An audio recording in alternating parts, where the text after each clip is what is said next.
All right, guys, let's discuss this week's new update.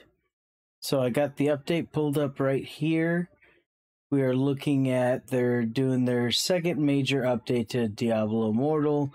We're beginning 2023 with a smaller content update comprised of limited event variety of updates to the existing game features. This year is just the beginning.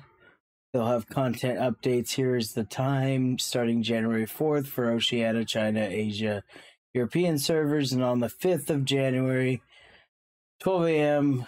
to 2 a.m. Pacific Standard. Or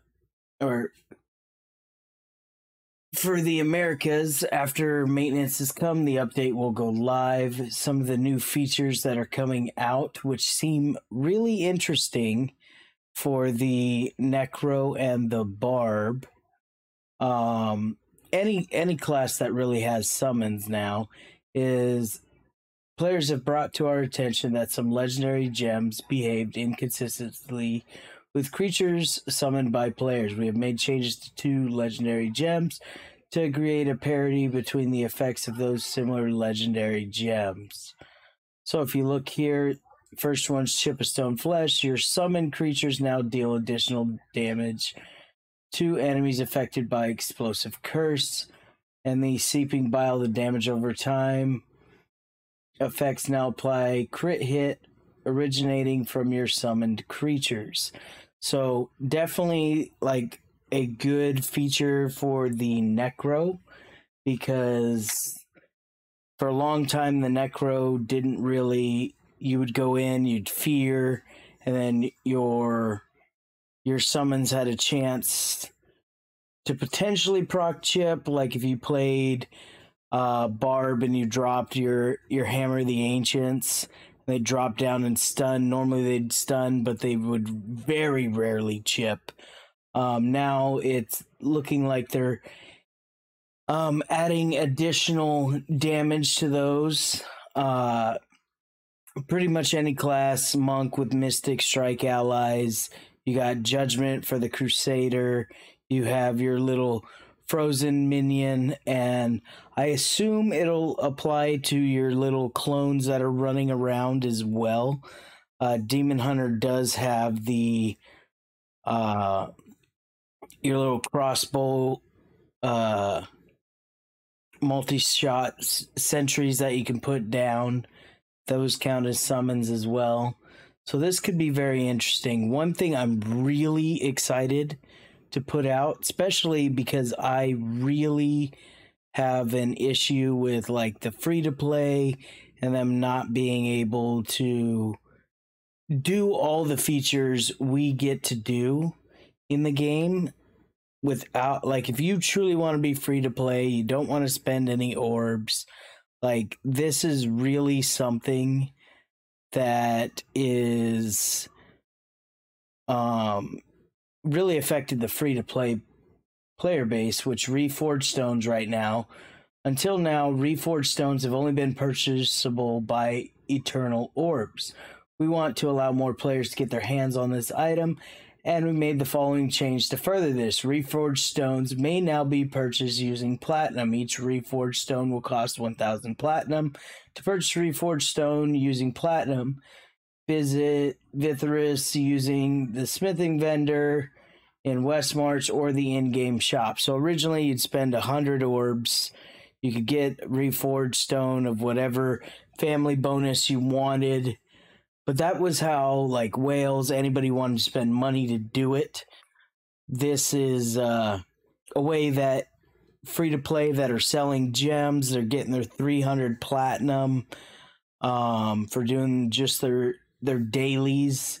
It's a way for them to be able to buy better Reforged Stones, because they may not be the top of the leader bracket, so whenever rain changes, they're only getting maybe 40 Reforged Stones, and they're just random. Now they can buy for the specific family bonus that they want.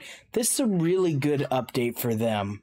It could be an update for everybody else too, but I really feel this is going to help free-to-play. One thing that I would like to see, because they are going in this route right now, is I really feel like if they add this ability, right now it's 1,000 platinum for 100 orbs.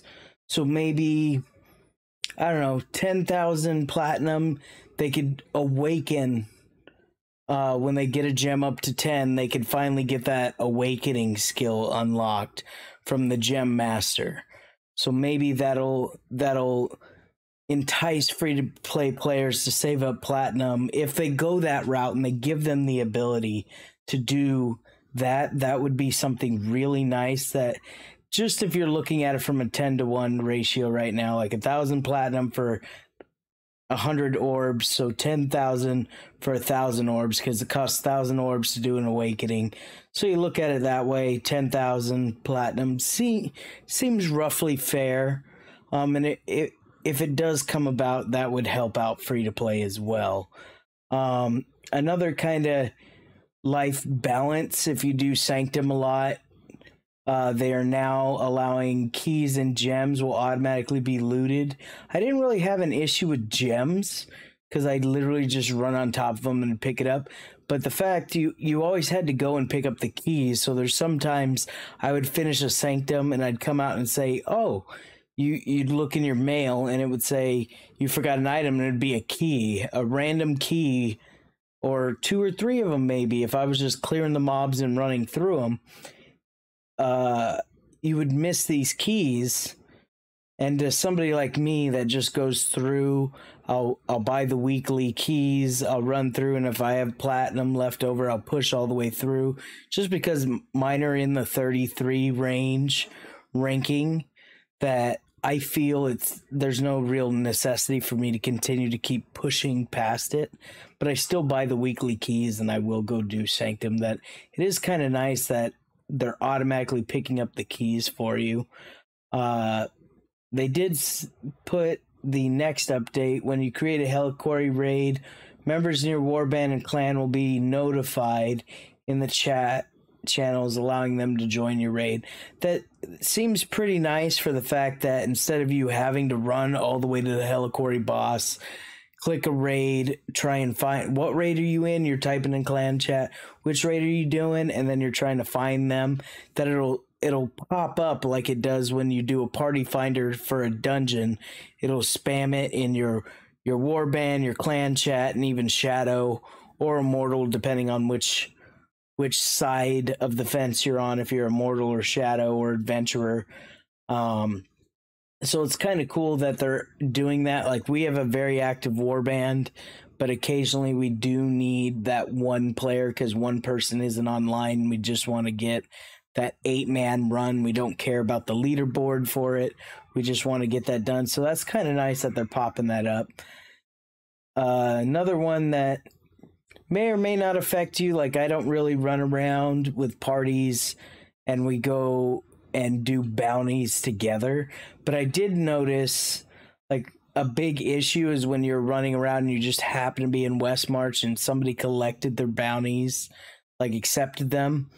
Like, I spent a lot of time making sure, like, all 4 of my bounties spawned in the same area, so I wasn't going Mount Zavane, then Ashwood.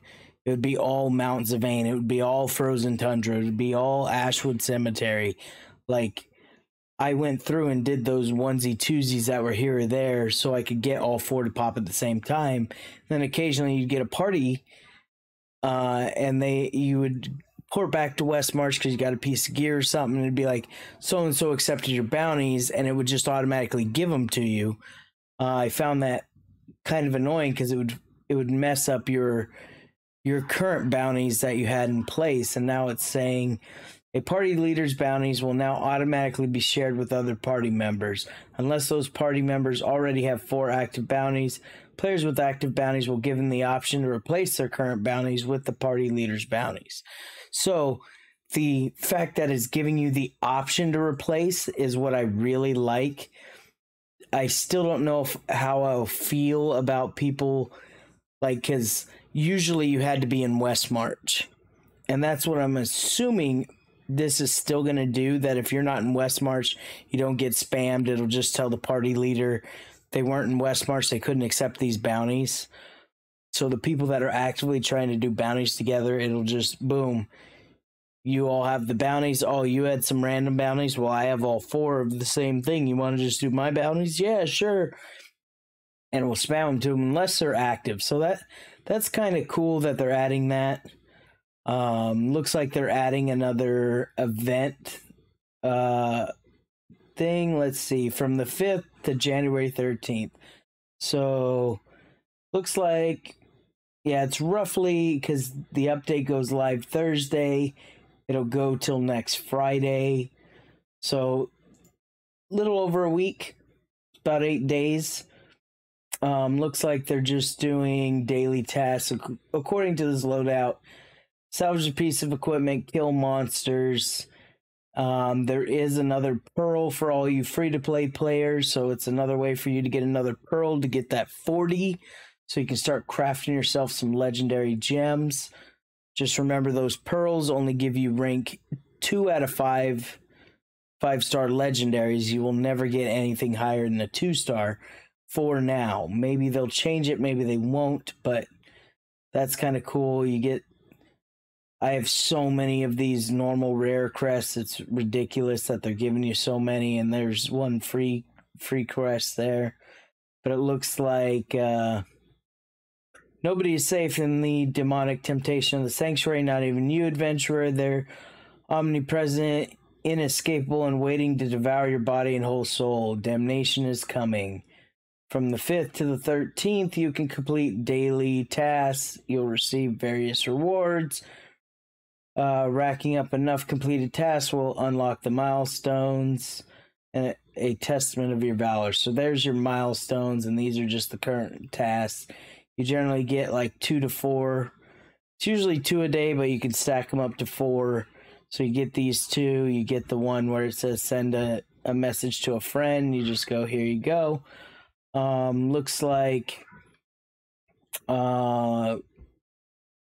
that's about it for updates. I was hoping we'd see like maybe another stash tab or something, but it doesn't look like it's there. Let's see if there's any bug fixes. So it looks like the last one was December 13th. I know I didn't put it out, the December's big update. So I guess we can go over the bugs just in case you weren't aware of them. So let's see. If you weren't aware, skipping a dungeon cutscene will now skip cutscenes for the rest of the dungeon.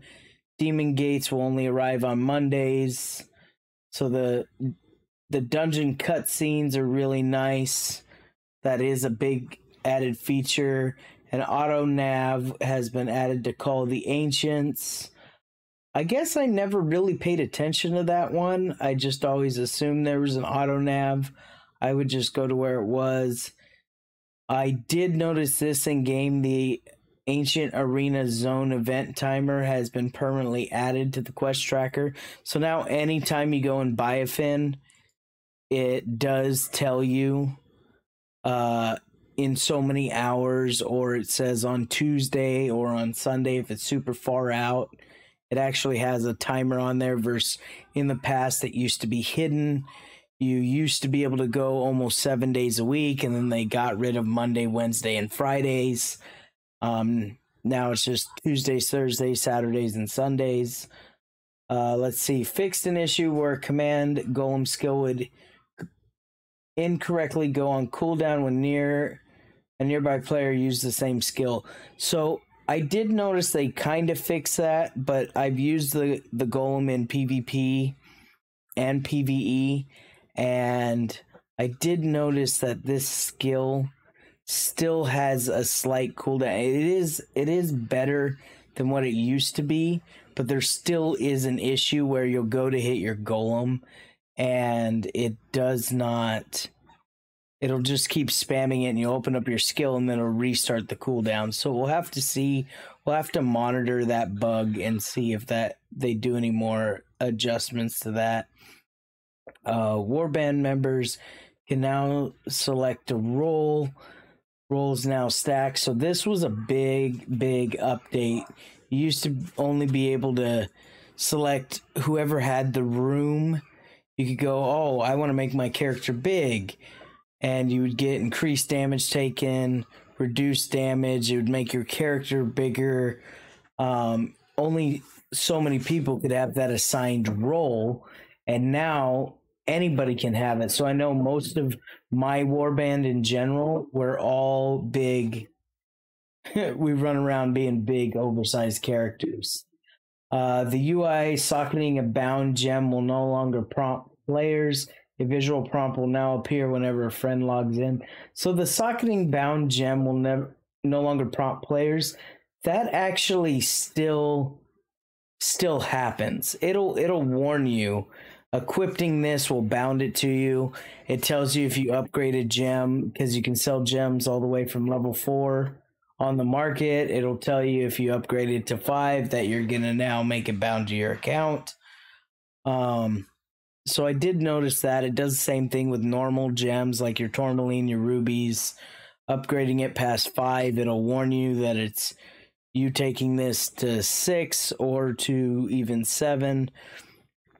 If you hold on to your gems for a while, it'll tell you it's no longer be sellable on the market. So that doesn't seem like they added the other new bug updates. We'll have to see what happens with after the update comes out. Obviously, they'll add a new bug report, and we'll have to see. Maybe they'll actually do like what they did during the last update. They did the monthly questionnaire dev questions, so we'll see if they do that. For now, that seems like a short update. I will be streaming shortly on Twitch. I hope you enjoyed this update. If there's anything else you want me to test or find out, please let me know. Just remember, if you like this video, like, subscribe to Tiny Penny on YouTube, and then follow me on Twitch. That would be great. I stream as much as I can, and I will see you in Diablo Immortal. Bye, guys.